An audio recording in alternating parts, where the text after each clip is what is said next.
I feel great, right? So when you hear me say that, it elicits a response to you that is either negative, positive, or anything in between.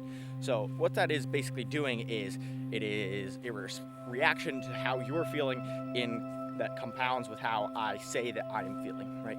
If you tell yourself that you feel really good and happy, you're going to feel better. Like scientifically, there are studies that say if you smile, you're going to be just feeling happier rather than opposed to positive, possibly negative body language like hunching down, being like dejected, things like that. You're going to feel more negative, right? So whatever image you project upon yourself is how you're going to really feel.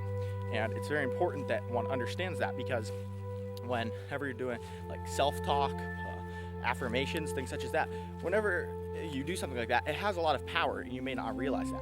So it's incredibly important that whatever you're saying to yourself is positive, productive, whatever you want your end goal to be, right?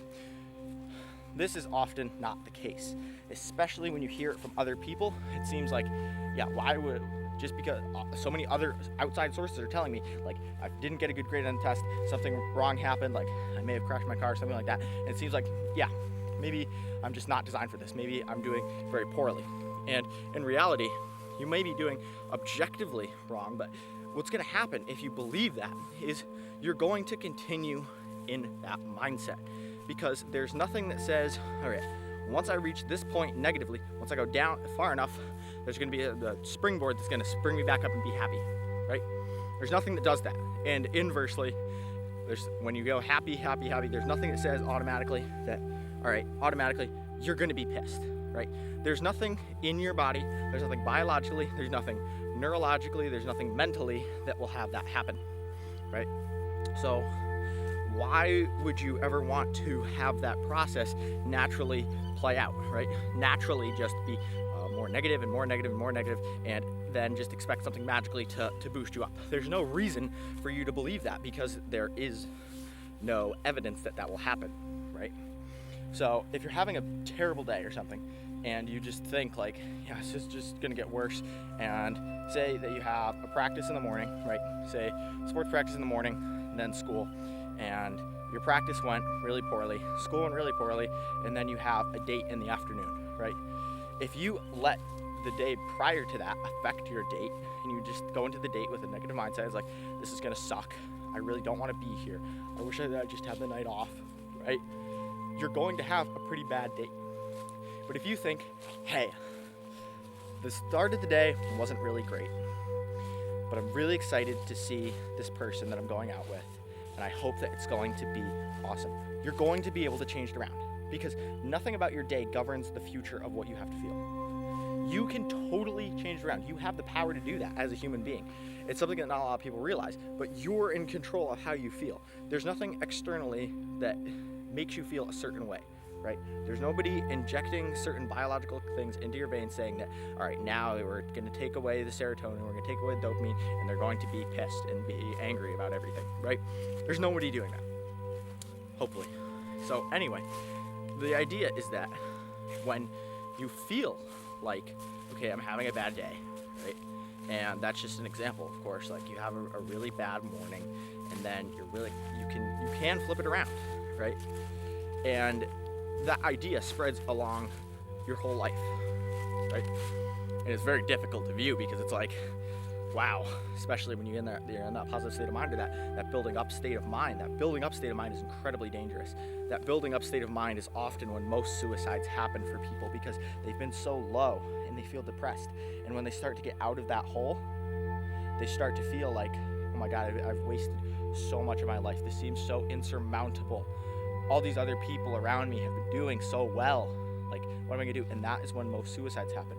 Statistically, they happen most during spring, because you've been down in winter, and then you start to get up and it's like, summer's so cool, I wish I could be there. And then people, they're like, it seems so insurmountable to them. It's incredibly sad, because it's the time that is the most potentially beneficial for them, but they just can't deal with it. And I think that message needs to be shared to more people, that when it is hard like that, you are doing really great. When you see all the other people who you might be comparing yourself to, it's like, yeah, well, yeah, you also didn't have anything nearly remotely similar to them in your entire life. So why would you compare yourself to them? That's a whole nother idea about never compare yourself to anybody else. Just compare yourself to yourself the day yesterday. So anyway, back to the point that throughout your whole life, you could be having a bad day. You could be having a bad week, a bad month, a bad year, a bad decade, whatever it is, you can flip it around. And if you continue on that negative trend, it's downhill. There's no lumps it's not gonna go like for no reason. You have to take control of yourself, and you need to push yourself up. That's the main reason that people are so successful. Now, here's how to do that, really. I would recommend there's 3 things that you need to do if you really want to flip how you're feeling around. Number 1 is you need to talk to people. Even if you're an introvert, like definition of introvert, somebody who loses energy on social interactions throughout a day. Extrovert, somebody who gains energy on social interactions throughout the day. Regardless, you need to have people in your life.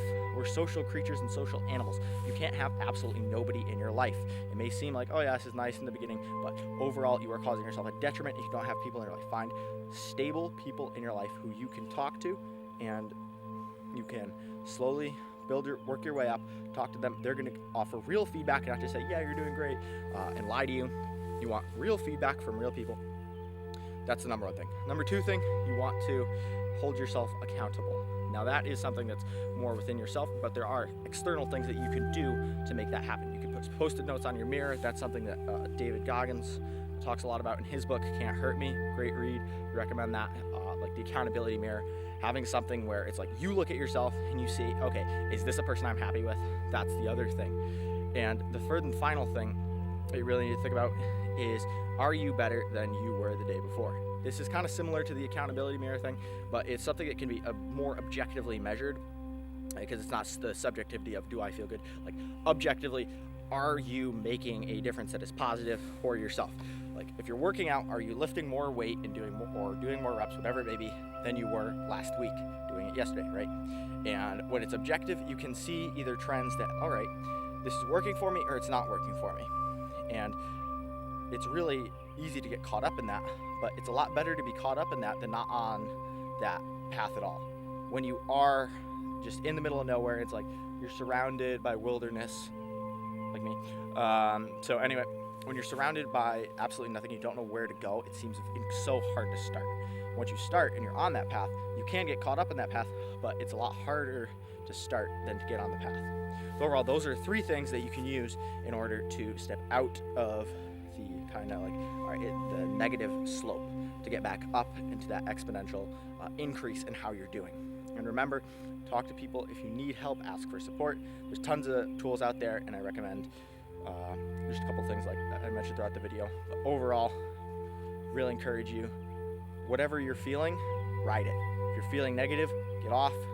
If you're feeling happy, keep going. You can make yourself, there's a scientific study that says if you make yourself smile, right, you just engage those muscles, you're going to be happier.